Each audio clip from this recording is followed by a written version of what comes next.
मैं अमदाद पलांगी सीजी शिक्षा में आपका स्वागत करता हूं। हम देख रहे हैं कक्षा 11वीं रसायन विज्ञान का चौथा यूनिट, जिसका नाम है आपका रासायनिक आबंध और आणविक संरचना। और ये जो आपका यूनिट है वो लगभग अंतिम की ओर है। 2-4 टॉपिक और बचा है अभी 2-3 क्लास। और इससे पहले तो हम लोग बहुत सारा टॉपिक इस क्लास में हम क्या कर चुके हैं, या इस यूनिट में हम लोग कंप्लीट कर चुके हैं। इससे पहले वाला जो क्लास था उस क्लास में हमने वेस्पर थ्योरी के आधार पर बहुत सारे अणुओं की ज्यामिति हम लोग क्या किया था, देखा था। आज हम वेस्पर थ्योरी से ही रिलेटेड कुछ यहाँ पर बातें हैं वो हम क्या करने वाले हैं, देखने वाले हैं। और ये दिया है हमारा संयोजकता कोष इलेक्ट्रॉन युग्म प्रतिकर्षण सिद्धांत की क्या देखना है, हमारा सीमा देखना है। मतलब कुल मिला के हमको देखना है वेस्पर है ना थ्योरी की क्या देखेंगे, सीमा। वेस्पर थ्योरी की क्या देखेंगे, सीमा देखेंगे। सीमा मतलब होता है कुछ कमियां जो कि ये आपका जो वेस्पर थ्योरी है उस थ्योरी के द्वारा नहीं समझाया जा सका। ऐसा नहीं बोल रहे हैं कि वेस्पर थ्योरी पूरा हमारा गलत था, नहीं।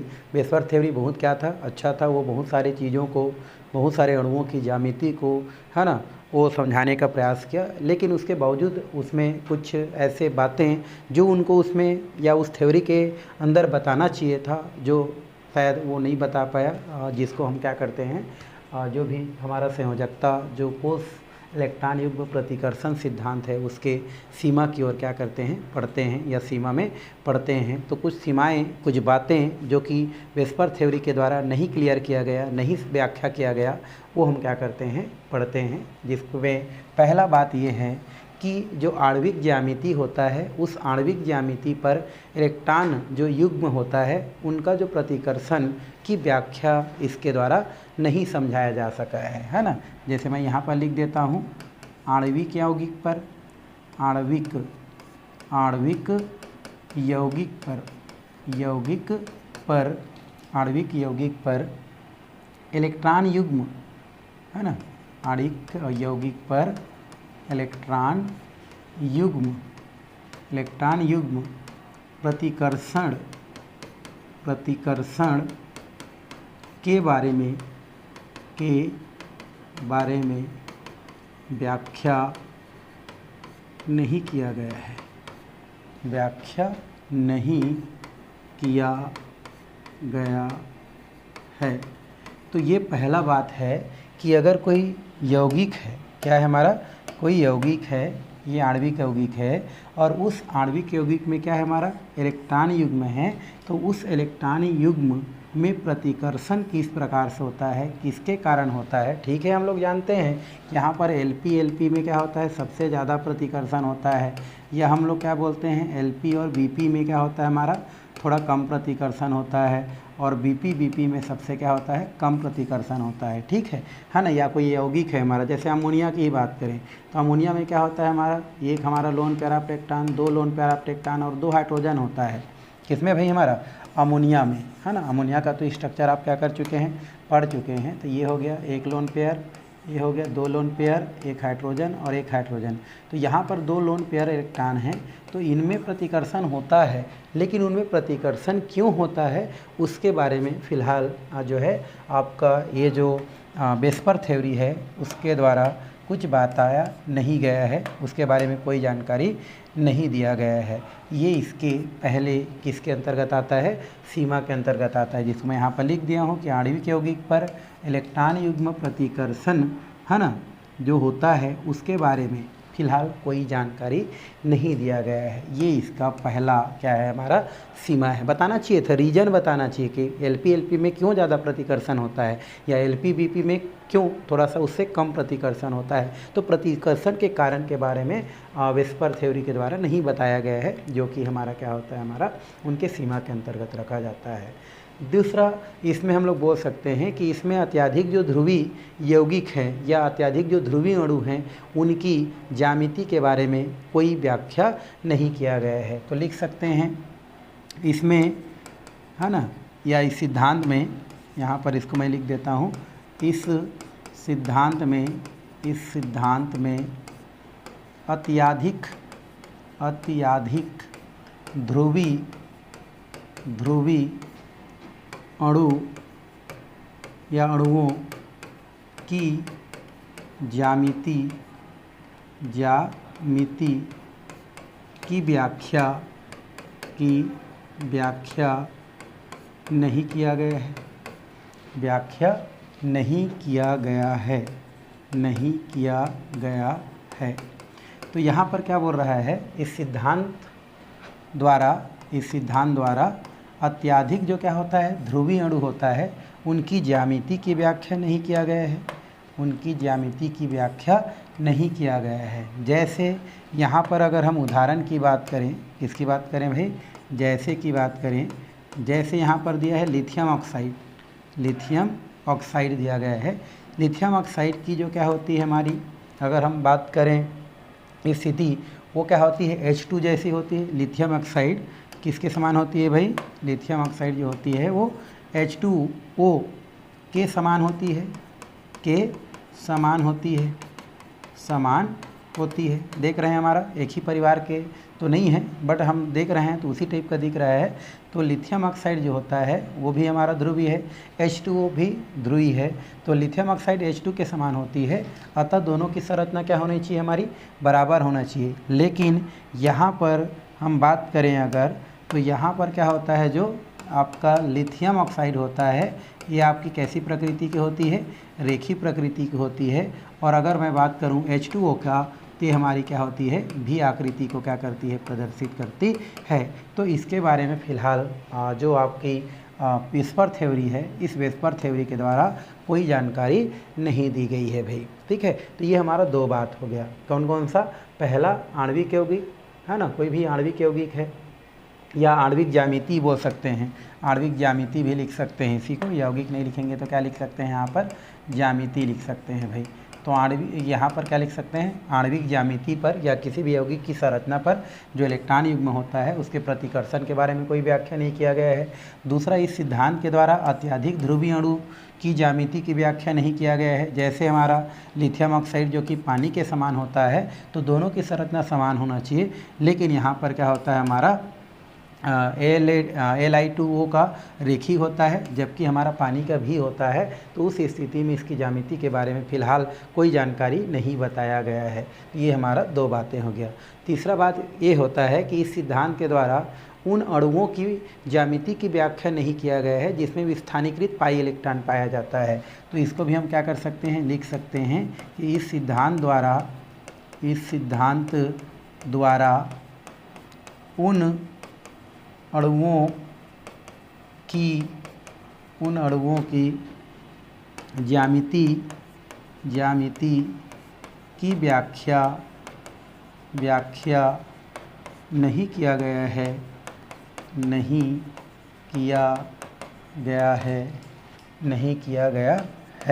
जिसमें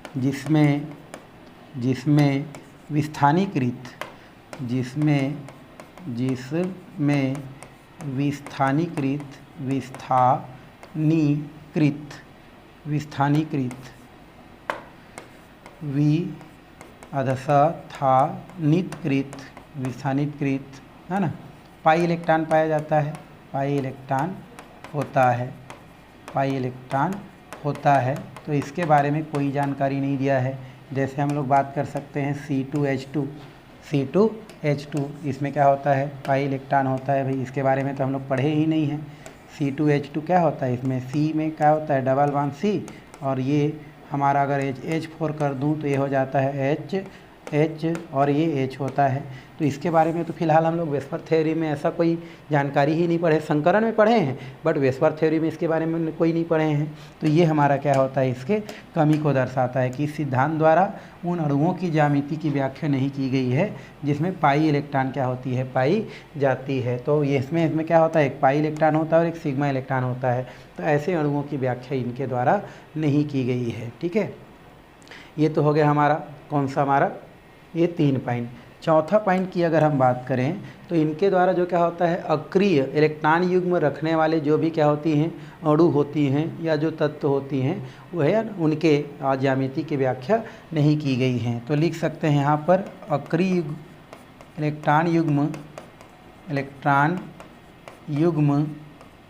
रखने वाले रखने वाले जो भी क्या है हमारे अणु है, ये अणुओं की, है ना, व्याख्या नहीं की गई है। अणुओं की ज्यामिति बोल सकते हैं, अणुओं की व्याख्या नहीं की गई है, नहीं की गई है।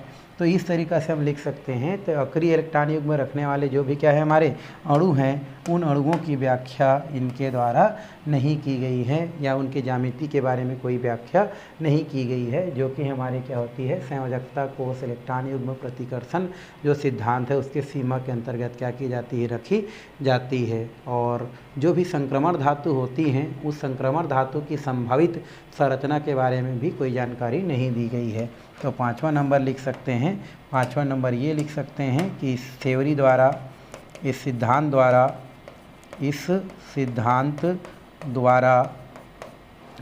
द्वारा संक्रमण तत्वों की संभावित संरचना, संभावित ज्यामिति बोल सकते हैं,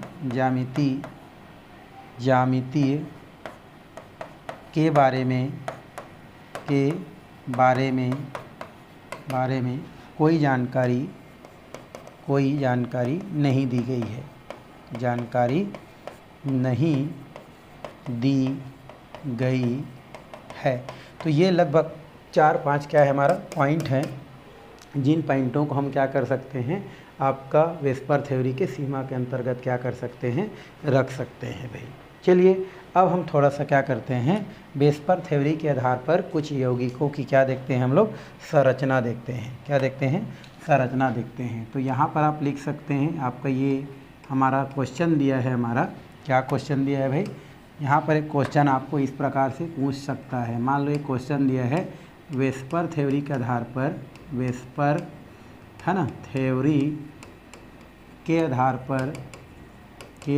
आधार पर निम्न अणुओं की या यौगिकों की, है ना, क्या बताइए, हमारा ज्यामिति बताइए या आकृति बताइए, आकृति का निर्धारण कीजिए, निर्धारण कीजिए। ऐसा आपको क्या बोल रहा है क्वेश्चन में। किसके आधार पर बोल रहा है भाई, वेस्पर थ्योरी के आधार पर आपको कुछ अणुओं की ज्यामिति की क्या करना है, हमको गणना करना है, उसकी आकृति की क्या करना है, गणना करना है। जैसे क्या दिया है, पहला SO2 दिया है ना। इसका अगर हम दूसरा की बात करें तो यहाँ पर आपका दिया है आपका ClF3 दिया है। अगर हम तीसरा की बात करें तो यहाँ पर BrF5 दिया है। और अगर मैं चौथा की बात करूँ तो यहाँ पर SF4 दिया गया है। तो ये हमारा 4 अणु दिया है और आपको बोल रहा है कि वेस्पर थ्योरी के आधार पर आपको क्या करना है, इन अणुओं की क्या करना है, ज्यामिति या उनकी जो आकृति है वो आपको क्या करना है, बताना है, वैसे आकृति बताना है। ठीक है, तो पहले हम किसके पास चलते हैं, हम लोग SO2 के पास, है ना, SO2 के पास चलते हैं। ऐसा आपको डायरेक्ट दे दिया है तो आपको इसकी ज्यामिति या आकृति आपको बताना है। तो सबसे पहले क्या करते हैं, आप इसमें संकरण ज्ञात करते हैं, तब जाके ये आपको ज्ञात हो पाता है भाई। संकरण ज्ञात करने के लिए हम क्या करते हैं, इसमें जो है हमको एक सूत्र बताए थे, जैसे सल्फर होता है तो अंतिम इसका परमाणु क्रमांक कितना होता है, हमारा 16 होता है। तो अंतिम कक्षक में देखें तो 6 इलेक्ट्रॉन होता है। तो केंद्रीय परमाणु का आपको किसको देखना है, आपका यहाँ पर संयोजकता देखना है। तो सल्फर डाइऑक्साइड में केंद्रीय परमाणु कौन है भाई, सल्फर है, जिनकी आपकी संयोजकता 6 होता है।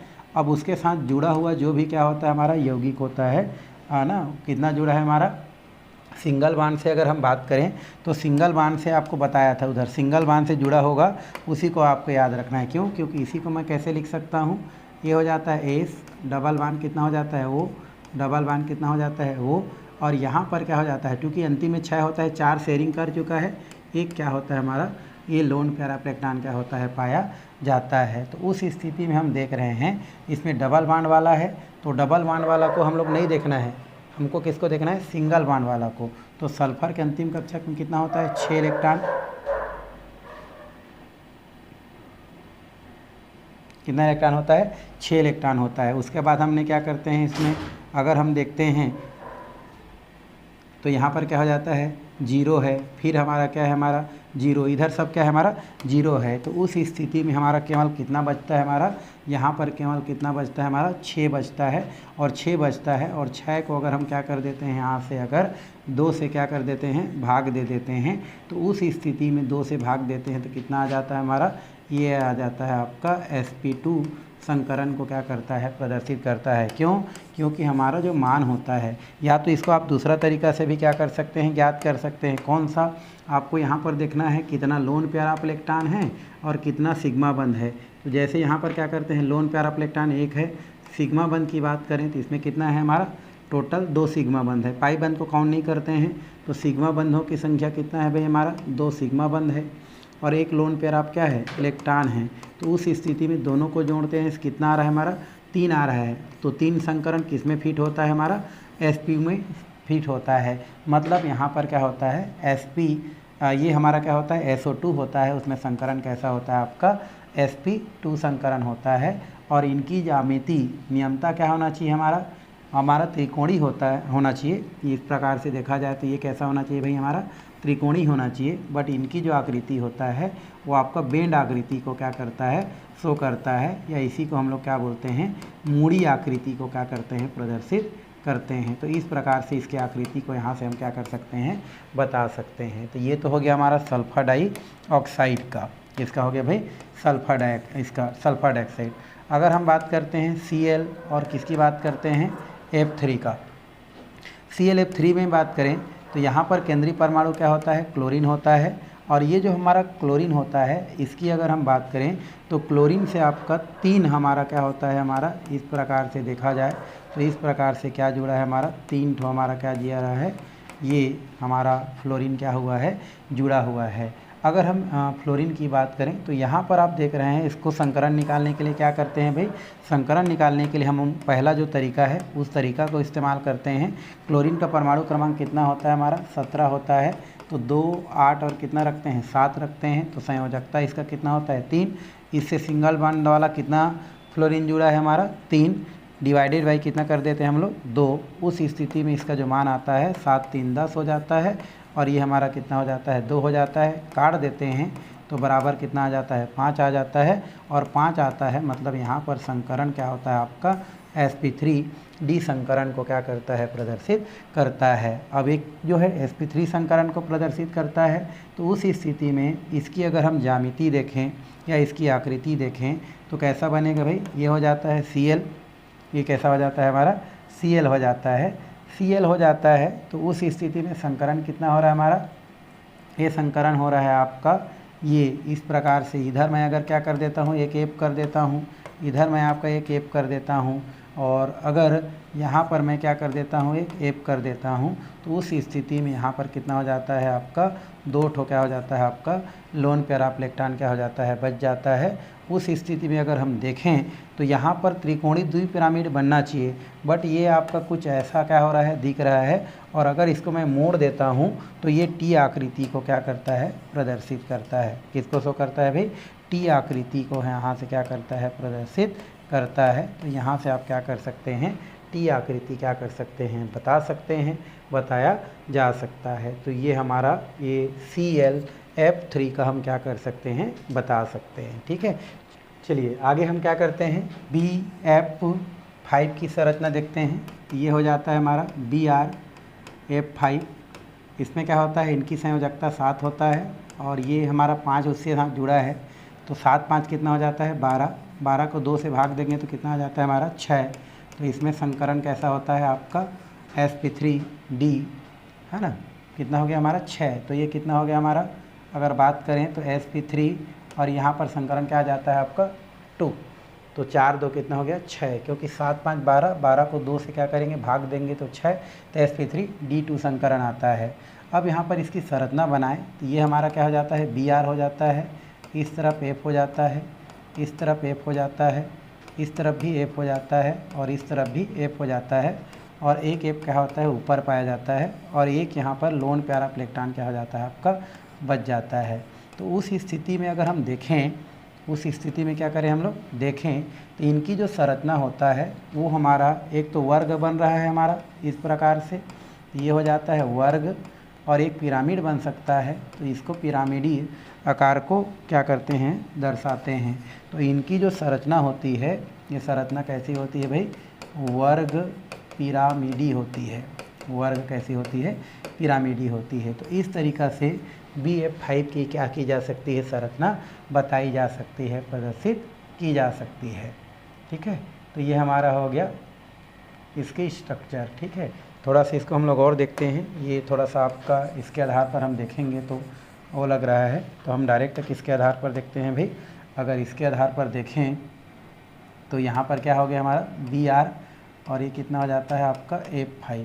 और अगर इसको 7 और 5 12 डिवाइड क्या करते हैं, 2 करते हैं, तो 7 और कितना हो जाता है 5 12, तो ये हो जाता है 6। तो संकरण क्या होगा आपका sp3 और D2 संकरण। ठीक है, sp3 D2 संकरण आ जाती है, और ये आपका वर्ग पिरामिडी संरचना को प्रदर्शित करती है। तो ये कौन सा नंबर होता है भाई, 3rd नंबर। अब चलते हैं हम लोग 4th नंबर, जो लास्ट है आपका। इसमें ये हम देख भी चुके हैं, ये हो जाता है SO4, है ना। इसमें देखेंगे तो ये कितना होता है, सल्फर के अंतिम में 6 होता है, 4 दिया गया है फ्लोरीन का, डिवाइडेड बाई कितना हो जाता है 2 हो जाता है, 6 4 10, और ये आता है 5। तो यहाँ पर संकरण क्या होता है आपका sp3D संकरण को प्रदर्शित करता है। अगर मैं संरचना की बात करूँ तो यहाँ सल्फ़र होता है ना। सल्फ़र में से अगर हम देखें तो सल्फ़र में से क्या हो जाता है, इधर आपका कितना हो जाता है, एक फ्लोरीन की बात करें यहाँ पर तो ये डिवाइडेड बाई कितना हो जाता है 2, ये हो गया सल्फ़र, ये हो गया। इधर मैं क्या कर देता हूँ, एक फ्लोरीन, इधर से आपका एक फ्लोरीन, ऊपर वाला एक फ्लोरीन, नीचे वाला एक फ्लोरीन होता है, और यहाँ पर एक क्या होता है, लोन प्यारा इलेक्ट्रॉन क्या होता है, पाया जाता है। तो उस स्थिति में इनकी जो संरचना होता है वो ढेकुली संरचना को क्या करता है, दर्शाता है।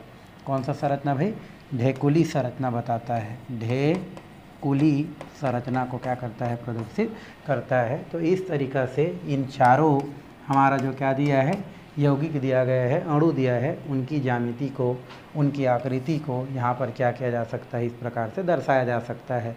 और ये आपको पेपर के तौर पर क्या कर सकता है, क्वेश्चन के तौर पर पेपर में आपको पूछ सकते हैं। ठीक है, चलिए अब हम थोड़ा सा कुछ है ना अणु की क्या करते हैं हम, ज्यामिति या थोड़ा सा कुछ सरल अणु के जो हमारे क्या होती हैं यहाँ पर आकार है, उसके बारे में थोड़ा सा हम क्या करते हैं, जानते हैं। तो कुछ सरल अणु की हम लोग प्रवृत्ति या कुछ सरल अणु की ज्यामिति आपके बुक में इस प्रकार से दिया गया है, तो उसको थोड़ा सा हम क्या कर देते हैं, देखते हैं भाई।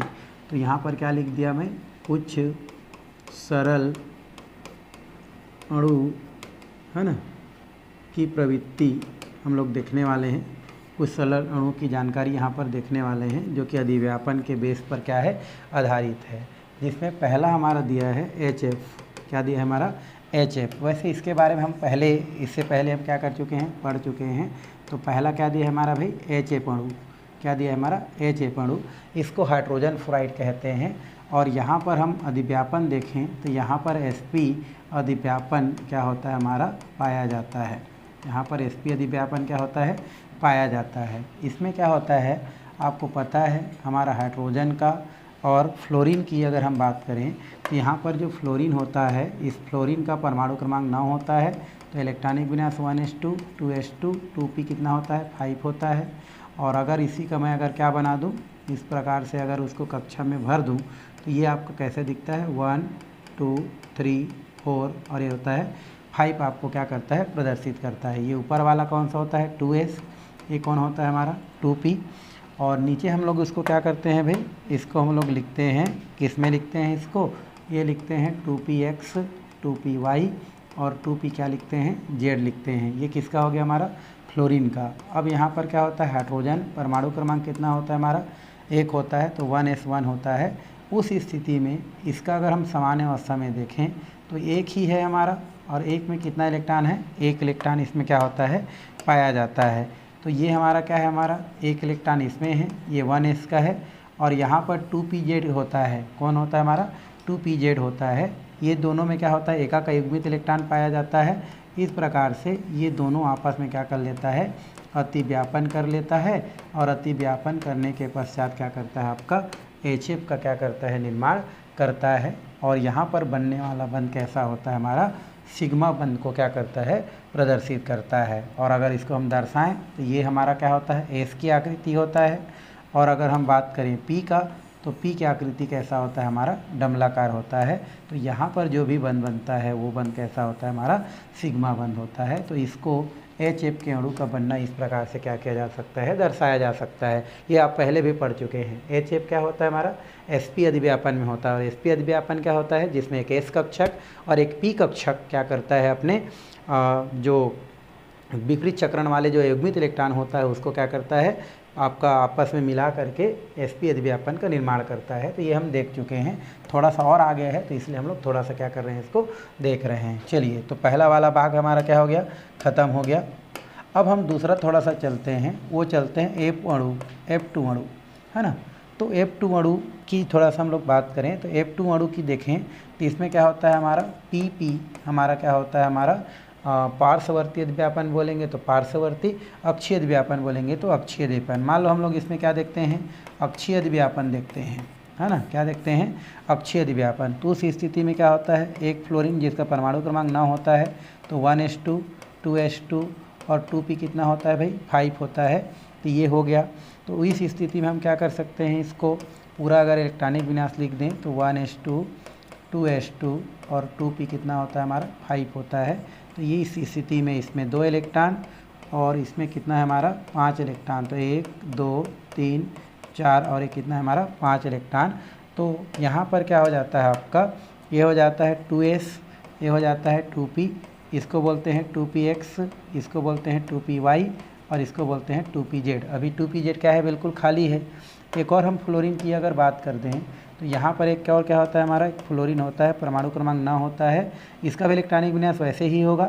तो उस स्थिति में हम लोग 1s2 2s2 2p कितना होता है, हमारा 2p5 होता है। तो ऐसे हम इसके लिए भी कर सकते हैं, ये हो गया 2s का और ये कितना होता है, हमारा 1 2 3 4 और ये कितना हो गया 5। एक इसका हो गया हमारा एक और फ्लोरीन के 2p का, ठीक है, ये हो गया 2p। इसको हम लोग क्या बोलते हैं, 2px 2py और ये क्या होता है 2pz होता है। तो उस स्थिति में देखो इसका युग्मित इलेक्ट्रॉन ए है, इसका युग्मित इलेक्ट्रॉन ए है, ये दोनों आपस में क्या करता है, अतिव्यापन कर लेता है।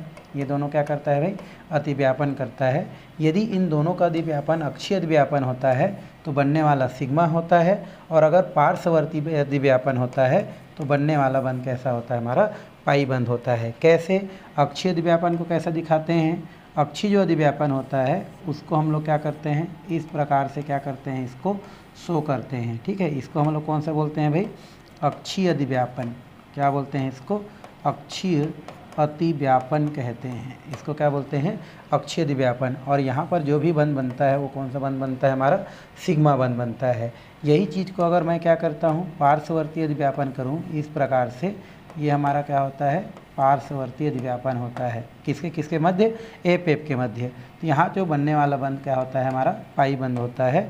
और इसको हम लोग क्या बोलते हैं, पार्श्ववर्ती अतिव्यापन करते हैं। क्या बोलते हैं इसको, पार्श्ववर्ती अतिव्यापन कहते हैं। तो इस तरीक़ा से फ्लोरीन जो अणु होता है उसमें हम अधिव्यापन को क्या कर सकते हैं, समझा सकते हैं। कितना हो गया हमारा भाई, 2। अब हम क्या करते हैं, एक और अणु की संरचना यहीं से देख सकते हैं, 3rd नंबर, और वो होता है O2 अणु। किसका होता है, हमारा O2 अणु की अगर हम बात करें तो चलो O2 अणु में हम लोग पार्श्ववर्ती अधिव्यापन देख देते हैं भाई। वैसे इसमें हमारा क्या होता है, दोनों प्रकार के अधिव्यापन आपको देखने को मिलता है, पार्श्ववर्ती भी और हमारा, है ना, समाक्षक। क्योंकि हमारा इसकी स्थिति क्या होता है, O2 होता है, इसमें सिग्मा बंध भी होता है और हमारा पाई बंध भी होता है। तो उस स्थिति में हम देखें तो ऑक्सीजन का परमाणु क्रमांक कितना होता है भाई, हमारा 8 होता है। तो इलेक्ट्रॉनिक विन्यास 1s2 2s2 और 2p कितना होता है, 4 होता है। अगर ऐसे देखें तो 2s में कितना इलेक्ट्रॉन है, 2 इलेक्ट्रॉन। 2s में कितना इलेक्ट्रॉन है, हमारा 2 इलेक्ट्रॉन, ठीक है। तो 2s में इलेक्ट्रॉन हो गया आपका 2, है ना। और 2p में इलेक्ट्रॉन कितना हो गया हमारा, 4। तो 1 2 3 और ये हो जाता है 4। ये कितना हमारा 2p। और इस स्थिति में क्या होता है हमारा, यहाँ पर हो जाता है 2px 2py एंड 2p कितना हो जाता है z। एक ऑक्सीजन मैं और ले लूँ, एक ऑक्सीजन क्या करता हूँ, अगर मैं दूसरा वाला ऑक्सीजन ले लेता हूँ तो उस ऑक्सीजन का भी परमाणु क्रमांक 8 होगा, 1s2 होगा, 2s2 होगा, 2p कितना होगा 4 होगा। तो इसको हम लोग कैसे लिखेंगे, इस प्रकार से 1 और 2, ये हो गया 2s और ये होता है 2 4 1 2 3 और ये हो जाता है 4, ये 2p हो गया। इसको बोलते हैं 2px 2py और 2p कितना हो जाता है z। अब देख रहे हैं आपका इसका 2pxy इसका 2py और 2pz खाली है और इसका 2py और 2pz क्या है हमारा खाली है। तो उस स्थिति में क्या करता है हमारा, इसका जो 2px होता है वो इसके साथ और इसका जो हमारा क्या होता है 2py होता है वो इसके साथ क्रिया करता है। अगर यहाँ पर मान लेते हैं कि यहाँ पर ये क्या करता है सिग्मा बंध बना लेता है, तो ये हमारा क्या बनाता है पाई बंध बनाता है। इस तरीक़ा से O2 अणु में बात करें तो एक सिग्मा और एक पाई बंध क्या होता है हमारा पाया जाता है। तो इस तरीक़ा से कुछ अणुओं की ज्यामिति आपके बुक में दिया गया है, जो क्वेश्चन के तौर पर पूछता नहीं है। क्यों? क्योंकि वो क्या हो चुका है, हम लोग पहले अध्यापन में पढ़ चुके हैं। तो इस टाइप का अणु आपका दिया था, तो इसको हम लोग थोड़ा सा देख दिए हैं। और फिलहाल आज का जो क्लास है वो हम यहीं पर क्या करते हैं समाप्त करते हैं। और आने वाला जो क्लास है उस क्लास में हम लोग फिर आणविक कक्षक सिद्धांत के बारे में क्या करने वाले हैं, पढ़ने वाले हैं।